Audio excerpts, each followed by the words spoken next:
Voici toutes les affiches qui ont popé cette semaine. Quelques news pour toi, niveau cinéma. Cheech and Chong's, le dernier film, Hey, ça va poffer et ça va passer.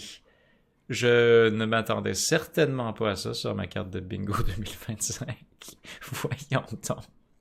Et ça sort le 420, of course. Ça fait longtemps que j'ai pas pensé à Cheech and Chong. Il n'occupe pas un espace libre de loyer dans mon esprit. Non, mais écoutez, je suis pas fâché. Ça a le droit d'exister, cette affaire-là. Qu'est-ce que t'en penses? The Rule of Jenny Penn est vraiment weird, mais c'est du gros talent au pied carré. On parle de John Lithgow et Jeffrey Rush. Jeffrey Rush, bon, peut-être Pirates des Caraïbes, ça te parle. Il jouait Barbossa. John Lithgow, pour sa part, pas mal sûr qu'il a joué des papes. Pas mal sûr qu'il était dans Dexter en tant que pasteur, tueur, something like that. C'est loin, je t'avoue. John Lithgow, surtout la voix de Lord Farquaad. Et le père dans Interstellaire. Ben, le grand-père dans Interstellaire, voilà. Enfin, juste ça promet. On parle d'un ancien juge qui est confiné dans une maison de retraite, qui a de la misère à gérer son propre corps suite à comment on traduit stroke? C'est un infarctus, je suppose. Ou un AVC, peut-être? Enfin, il n'a plus les réflexes qu'il avait. Il doit se battre avec un psychopathe, lui aussi d'âge vénérable, qui utilise une marionnette pour terroriser ses victimes. What? On dirait Bubba Hotep. Je sais pas ce que j'en pense. Sue Thorne, encore plus reflyé. Une couturière appauvrie que sa business a de la misère, a une mission qui lui est livrée par un client, arrive à botcher le tout et tente de remplacer le bouton égaré d'un beau manteau et elle tombe. C'est là où, comme, c'est de l'inattendu longtemps, là. On nous a absolument pas préparé à cette twist. Elle arrive sur la scène d'un deal de drogue qui s'est mal passé. La narrative présente les répercussions des 3 différentes décisions qu'elle pourrait possiblement prendre dans cette situation. Qu'est-ce que toi tu ferais? C'est ce qui est un peu proposé. Et des confrontations mortelles qui s'en résultent. C'est une espèce de sliding doors. C'est une espèce de... je vois un Run Lola Run, absolument. C'est très intéressant comme concept. C'est un roguelike cinématique, à peu près. Non sans rappeler d'ailleurs Until Dawn qui a tout son propre poster. On a la symbolique bien entendu d'un sablier, de la boucle temporelle qui va nous hanter ô combien. Moi j'adore le concept du time loop. Happy Death Day a été un immense plaisir pour moi. Récemment avec ses petits clins d'œil au jour de la marmotte bien entendu. Mais ouais, Palm Springs, excellent exemple. Ça, c'est à voir. C'est pas de l'horreur, là. C'est de la comédie romantique, mais qu'est-ce que c'est bon. Va voir Palm Springs. Aussitôt que t'as une chance. Andy Samberg, et puis l'actrice qui est dans The Penguin, qui a fait beaucoup parler récemment. J'ai l'impression qu'elle s'appelle Sophia, mais c'est peut-être le nom de son personnage. J'apprends que The Friends est sorti en 2024 déjà. Et pourtant, on repond la promo. C'est du Bill Murray et du Naomi Watts dans la plastre. On suit l'histoire d'amour, d'amitié, de deuil et de guérison sur une auteure qui adopte un grand Danois. On le voit, il est flou, il est là, qui appartenait à un vieil ami et mentor. Moi, ça m'inspire pas grand-chose. Mais toi, est-ce que ça te parle? Comment traîner ton dragon de chose? Je ne comprends pas vraiment l'utilité de faire une version live action. Ça me... En fait, les versions live action des dessins animés ou des films d'animation en général m'attirent pas vraiment. À part quand Emma Watson est impliquée, là, je peux m'ouvrir l'esprit à de pareilles possibilités, mais le dragon a l'air exactement pareil. Je veux dire, il y a pas... Niveau design, c'est très très fidèle à l'original, donc pourquoi... on a eu une belle petite trilogie, je suis pas mal sûr qu'il y en a eu 3. 2010, How to Train Your Dragon. Fait que ça fait quand même 15 ans. Est-ce que ça fait si longtemps que c'est sorti que c'est pertinent d'en faire un remake? Je veux dire, c'est comme Moana live action. J'en pense la même chose. C'est tellement frais. Et là, tu me dis qu'ils vont raconter la même histoire, mais juste dans un style différent. Est-ce que le domaine du divertissement n'est qu'un cycle de 15 ans? Ça veut dire que les enfants d'aujourd'hui l'ont pas vu. Ça veut pas dire cependant que comme il y a la nostalgie des parents qui ont grandi, qui veulent faire vivre ça.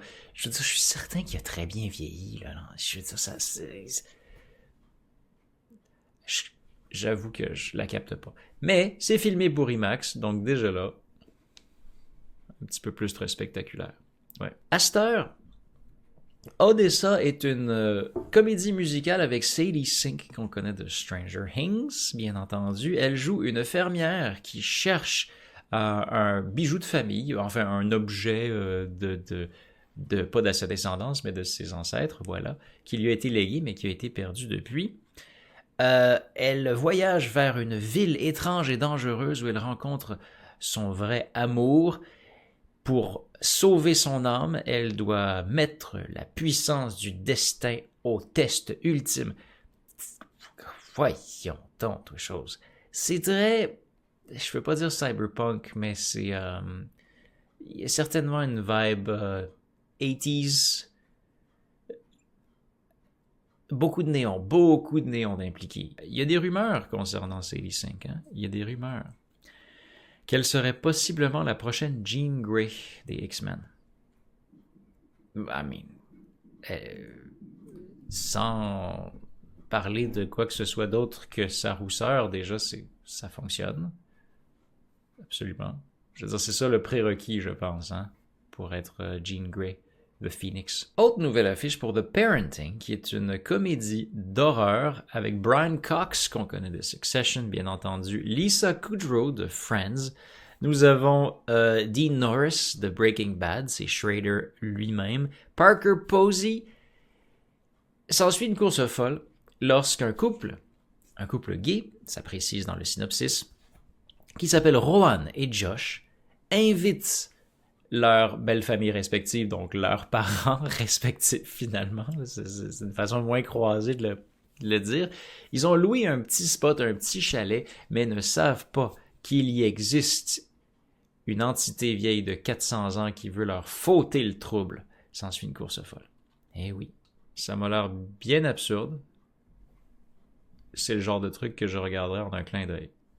Et toi, pour quelle affiche t'inspire le plus dans le lot? Qu'est-ce que tu as le plus hâte de voir dans ce qui a été annoncé cette semaine? Grosse annonce que Amy Adams jouera un rôle principal dans le 3e remake de Cape Fear. Bon, Cape Fear, ça a été assez culte. On se rappelle qu'il y a eu 2 itérations précédentes. Hein. Il y en a eu une en 1991. Et ça, c'était Martin Scorsese, nul autre que avec Robert De Niro et Nick Nolte, tel que c'est prononcé adéquatement. C'est une histoire d'un avocat avec sa petite famille qui est menacé par un ex-prisonnier finalement qui a aidé à mettre... Il l'a incarcéré, c'est de sa faute, c'est lui qui a joué ça un petit peu croche. Ce criminel est obsédé avec lui, décide d'appliquer sa vengeance. S'ensuit une course folle, là, c'est assez tendu, merci. On parle de ce Cape Fear-là, qui avait vraiment toute qu'une vibe, qui était basée quand même sur le roman The Executioners. Avant ça, nous avions Gregory Peck et Robert Mitchum, ainsi que Polly Bergen, qui jouaient dans la version de, 1962. Le roman, lui, date de 1957. Il est souvent en chest, Robert Mitchum, dans ce film-là, on va se le dire. Fait qu'on va avoir ça, ça a été annoncé. Il y aura pas juste Amy Adams, qu'on aime tant. Es-tu pas fantastique? Non, mais une force tranquille. Je sais pas si on peut dire ça, mais Javier Bardem, par contre, lui, se fait remarquer de ça et là, et se joint à la brochette de talent. C'est exécutivement produit par Steven Spielberg et Martin Scorsese. Parce que c'est souvent ça, hein. Et ce sera officiellement une série. 3 nouvelles affiches sont apparues cette semaine avec 3 prémices étrangement semblables. Des trucs qui jouent avec la mémoire, avec le passé, qui revient à la surface à travers des voiles divers et variés. Laisse-moi te raconter les similitudes. Et c'est le genre de médias que j'apprécie. C'est le genre de truc qui était excessivement populaire au début des années 2000. Des thrillers psychologiques où est-ce qu'on peut même pas faire confiance à ses propres perceptions. Que font nos sens? Nous mentent-ils? On commence avec Seven Veils, d'une directrice de théâtre sincère qui a pour mission de remonter l'œuvre la plus célèbre de son ancien mentor, l'opéra Salomé, mais des souvenirs troublants vont permettre à son traumatisme refoulé de colorer le présent. Amanda Seyfried qui va nous pondre. Il avait fait Chloé à Tom Egoyan, le réalisateur de Seven Veils. Chloé avec la même actrice, avec Julianne Moore aussi. Une question de séduction, d'embrouilles et d'entourloupes. D'une autre part, on a Sophie qui souffre d'un traumatisme crânien qui lui fait perdre sa mémoire alors qu'elle se lance dans une quête pour recoller les morceaux de sa vie et commence à se demander si la vérité qu'on lui a racontée est en fait celle qu'elle a vraiment vécue. Surface, c'est une série qui va popper sur Apple TV+. Et c'est par le producteur exécutif de Big Little Lies, Little Fires Everywhere, donc on va plonger dans ce type d'intrigue un peu scandaleux, là, c'est sûr et certain. Apple TV+ a l'habitude de nous créer des histoires de qualité quand même. Et finalement, Gazer. On parle d'une jeune mère avec la dyschronométrie. Elle a de la misère à faire du sens du temps, finalement. Elle est comme perdue dans sa propre narrative, dans sa propre timeline, elle n'arrive pas à comprendre ce qui s'est passé avant, après.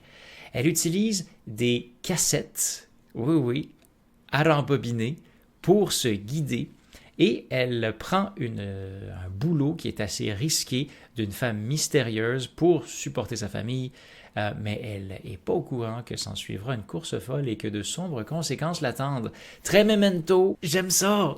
J'aime ça. C'est tout le même film. Lequel te donne le plus envie? Je veux savoir. J'ai vu Paradise sur Disney+, puis je sais pas ce que j'en pense.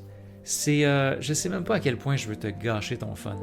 Ce que je te recommanderais, c'est de voir la chose sans te gâcher. Regarde pas de bande-annonce. Lis pas le synopsis. Puis je pense que là, tu peux avoir du fun. Je pense que si t'en sais trop sur la patente, si t'es tombé par hasard sur, je sais pas, un gros spoiler sur TikTok, parce que ça arrive pas mal, hein? Je déteste ça, d'ailleurs. J'ai besoin d'exprimer ma haine envers ces scènes hors contexte partagées sur les réseaux sociaux. Premièrement, c'est comme croppé n'importe comment sur du vertical ou sur... En tout cas. Et deuxièmement, ils te diront jamais le titre de la série ou du film. C'est toujours dans les commentaires que ça se passe. C'est du engagement bait, comme on appelle. Et je trouve ça cheap. Et je trouve ça poche. Et je trouve qu'il gâche. Il divulgage le plaisir de tellement de gens avec ça. Puis en même temps, ça fait une espèce de promo pour un truc qui serait peut-être passé sous ton et mon radar. Paradise. Scrute l'affiche, observe le ciel, comprends qu'il s'agit de quelque chose d'un peu différent, d'un peu space, d'un peu conceptuel. C'est juste que si tu regardes le premier épisode, tu vas pas comprendre ce qui se passe avant un petit bout. Avant comme la toute dernière scène. Puis là, l'accroche est assez puissante, assez efficace. Si vraiment tu as besoin d'être convaincu davantage, je vais te donner des mots-clés, ok? Pour voir si c'est pour toi. Sinon, si tu préfères vraiment conserver le mystère puis t'y lancer à froid, je te recommande d'arrêter d'écouter tout de suite puis de te donner un petit 30 secondes mute. 3, 2, 1. C'est comme si The Dome rencontrait Truman Show, rencontrait Wayward Pines, rencontrait Pleasantville. Vois-tu dans quelle zoo on est en train de baigner présentement? Et bizarrement, c'est excessivement politique. Dans son approche, c'est très patriotique, c'est très... On passe pas mal de temps dans la Maison Blanche. Hein? Ok. J'ai hâte de voir où ça s'en va. Je suis pas accro. Je capote pas ma vie. C'est pas révolutionnaire. Mais est-ce que c'est mon genre de truc, puis ça a le potentiel de vraiment comme gratouiller une démangeaison que j'ai perpétuellement? Ouais.